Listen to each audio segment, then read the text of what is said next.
السلام علیکم، میں ہوں آپ کا میزبان نعیم انور چودھری اور آپ دیکھ رہے ہیں میرا یوٹیوب چینل۔ میں تمام حاضرین کو اپنے یوٹیوب چینل میں خوش آمدید کہوں گا۔ آج ہم بات کریں گے جو پچھلے 12 گھنٹوں میں جو خبریں ڈیولپ ہوئی ہیں اس پر۔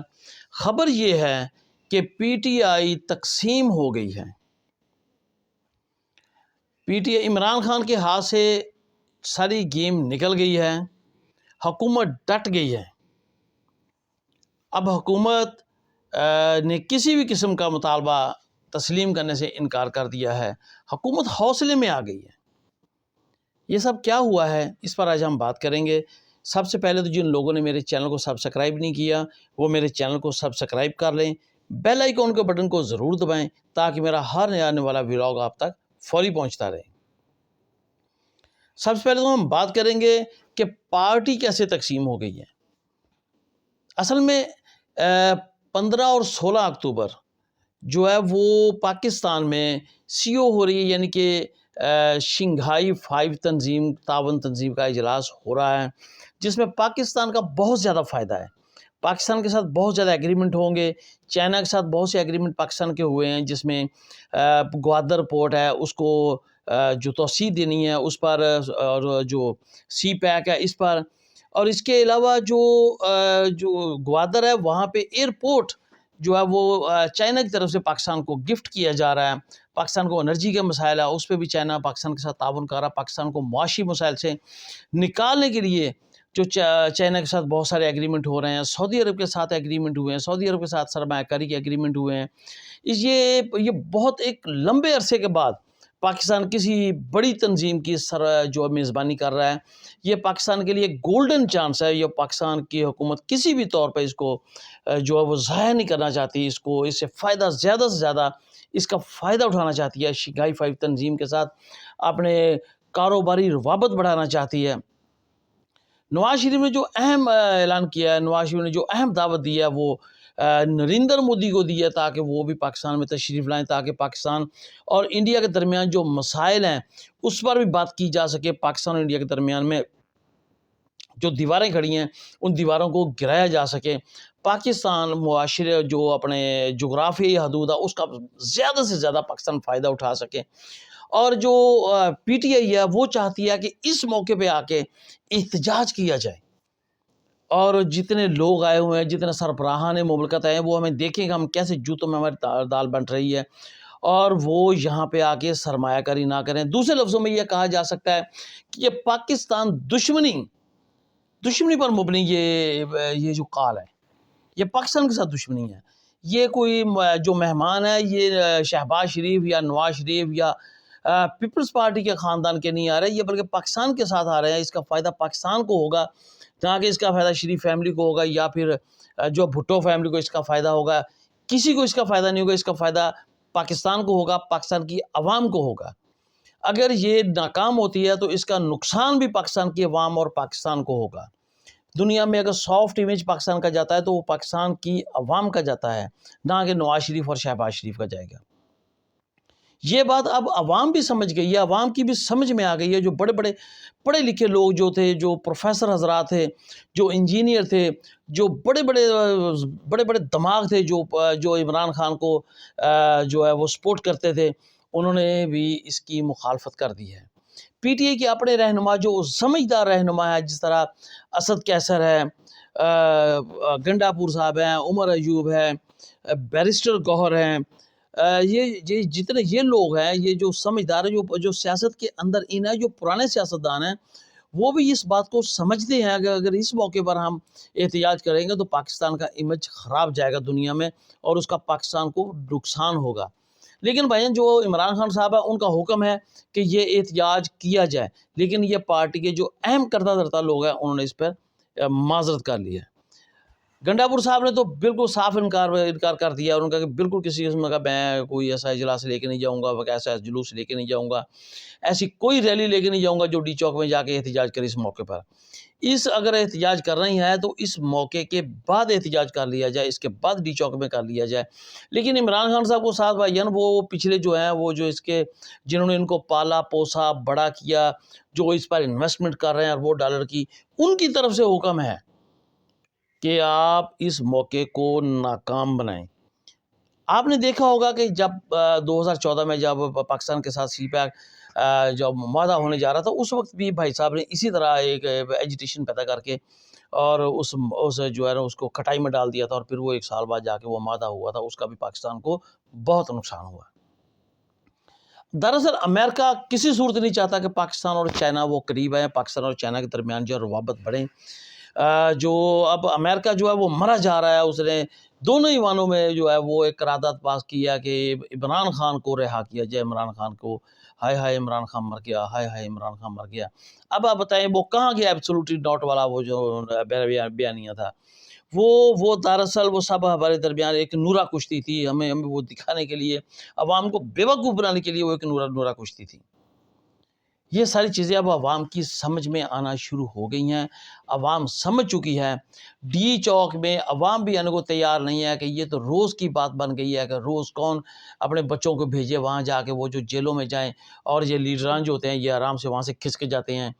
اب ان سب کے انکار کے باوجود جو چھپے ہوئے ہیں، جو اشتہاری ہیں، جن کی اتنی جرت نہیں ہے کہ وہ آ کے اپنی گرفتاری دے سکیں، جس طرح حماد اظہر صاحب ہیں، وہ پچھلے بھائی جان جو 8 ستمبر کے جلسے میں آئے تھے بھائی جان، وہ گاڑی کی ڈگی میں چھپ کے وہ جلسہ گاہ تک پہنچے تھے، وہاں آئے، وہاں تقریر کی، اور پھر فوراً ہی وہاں سے غائب ہو گئے۔ انہوں نے جناب اعلان کر دیا کہ جی میں اس دھرنے کی، میں جو اس احتجاج کی قیادت کروں گا۔ اب بھائی صاحب خود چھپے ہوئے ہیں اور قیادت کریں گے تاکہ نوجوانوں کو وہاں ابھارا جا سکے، اور بھائی صاحب خود غائب ہو جائیں گے۔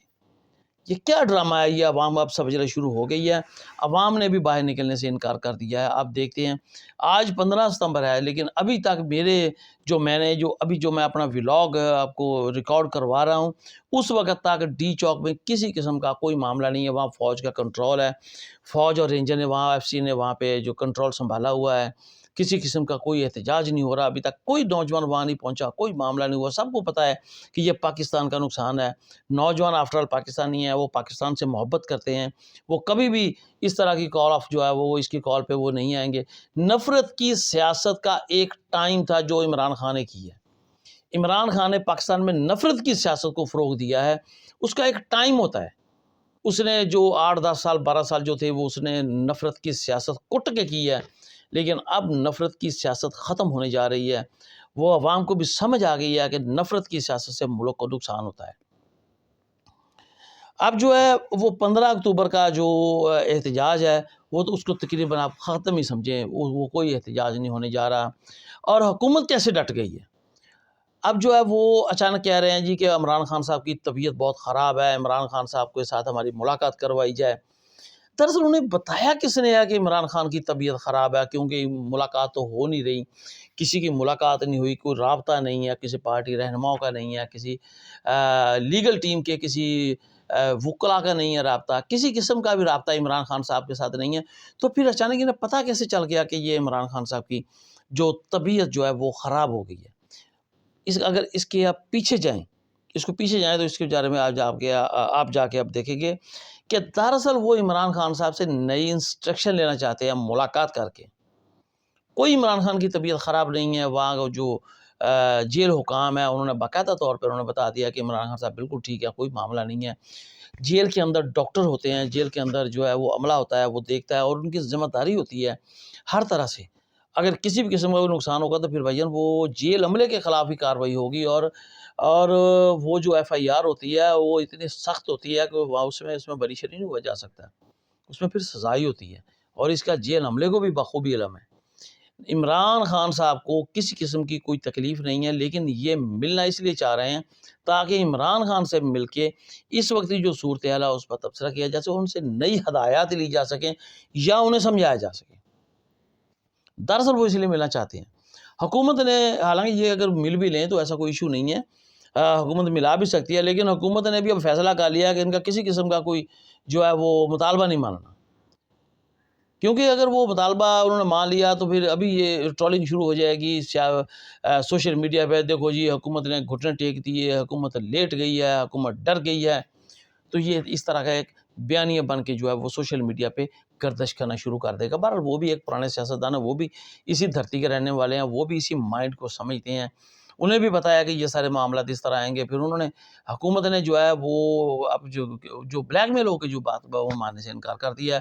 ہاں اگر یہ انہوں نے یہ دھمکی نہ دی ہوتی، احتجاج کی اگر پھر ریکویسٹ کی جاتی تو شاید حکومت مان جاتی، لیکن حکومت نے بس اتنی سی لچک دے دی ہے کہ ڈاکٹر جائے گا، جا کے وہ عمران خان کا معائنہ کر کے آ جائے گا. جو بھی ڈاکٹر جو ہے وہ جاتا ہے، جا کے وہ عمران خان کا معائنہ کرے گا، عمران خان کا معائنہ کر کے واپس آ جائے گا. حکومت نے فی الحال کسی بھی قسم کی لچک نہیں دکھائی، نہ ہی انہوں نے کسی قسم کا کوئی معاملہ کیا ہے. البتہ یہ ہے کہ مولانا فضل الرحمان صاحب جو کہ اس وقت پی ٹی آئی کے اتحادی نظر آتے ہیں، انہوں نے بھی عمران خان کو منع کیا کہ اس طرح کی یہ آپ ایجیٹیشن پیدا نہ کریں، ایسا کوئی احتجاج نہ کریں جس سے ملک کو نقصان ہوگا. اب آتے ہیں 26ویں جو آئینی ترمیم ہے وہ پاس ہونے جا رہی ہے. مولانا فضل الرحمان صاحب اس ترمیم پر مان گئے ہیں اور وہ پی ٹی آئی کو بھی منانے کی کوشش کر رہے ہیں. عمران خان جو فضل الرحمان صاحب ہے ان کا ماننا اس بات کی دلیل ہے کہ یہ ایک اچھا اقدام ہے. اے این پی نے بھی جو ہے نا وہ انڈیا دے دیا ہے کہ جو آئینی عدالت ہے اس سے بڑھنا چاہیے، آئینی عدالت پاکستان کی ضرورت ہے. اب جو عمران خان صاحب کا جو ان کا جو خیال تھا کہ جو قاضی صاحب ہیں یہ ریٹائرڈ ہو جائیں گے، اس کے بعد منصور علی شاہ صاحب آئیں گے تو پھر وہ سارے 47 اور 45 فارموں والا جو کیس ہے وہ کھل جائے گا، اس کے بعد یہ حکومت گھر چلی جائے گی، پھر پی ٹی آئی کی حکومت آ جائے گی، عمران خان صاحب کی ساری ضمانتیں ہو جائیں گی، عمران خان صاحب باہر آ جائیں گے تو وہ پروگرام بھی بڑھتا ہوا نظر آ رہا ہے. کیونکہ وہ ایک خواہش تو ہو سکتی ہے لیکن وہ ایسا نہیں ہوگا. حکومت بھی ہاتھ پہ ہاتھ دھرے نہیں بیٹھی، حکومت کو بھی سارے معاملات کا علم ہے. انہوں نے آئینی عدالت بنا کے یہ سارے معاملات، یہ سارے کیسز جو ہے وہ آئینی عدالت میں منتقل کر دینے ہیں. وہ پھر عمران خان صاحب کے لیے معاملہ وہیں کا وہیں رہے گا، بلکہ اس کے لیے عمران خان کے لیے اور مشکلات پیدا ہو جائیں گی. اور جو منصور علی شاہ صاحب ہیں ان کے پاس وہ صرف عوامی کیسز دیکھنے کے لیے ان کو ہو سکتا ہے چیف جسٹس لگایا جائے، لیکن مجھے وہ بھی لگتے ہوئے نظر نہیں آ رہا ہے. جس طرح کا انہوں نے کہا کہ یہ 8 رکنی کمیٹی جو چیف جسٹس کی وہ تعیناتی کرے گی، اور موسٹ 3 سینئر ججز میں سے جس طرح آرمی کے موسٹ 3 سینئر جرنیلز ہوتے ہیں ان میں سے کسی کو بھی آرمی چیف لگایا جا سکتا ہے، اسی طرح 26ویں آئینی ترمیم کے بعد جو ہے وہ کسی بھی جج کو موسٹ سینئر جو 3 جج ہیں ان میں سے جو پارلیمنٹ کی 8 رکنی کمیٹی ہوگی وہ فیصلہ کرے گی کہ اس میں کس کو چیف جسٹس لگنا چاہیے. اور مجھے منصور علی شاہ صاحب جو ہے وہ بھی چیف جسٹس بنتے ہوئے نظر نہیں آ رہا ہے. پر میرے پاس جو معلومات ہیں وہ میں نے آپ کے ساتھ شیئر کی. اگر آپ کے پاس معلومات ہیں آپ بھی شیئر کریں، کمنٹ کریں، لیکن تہذیب کے ساتھ.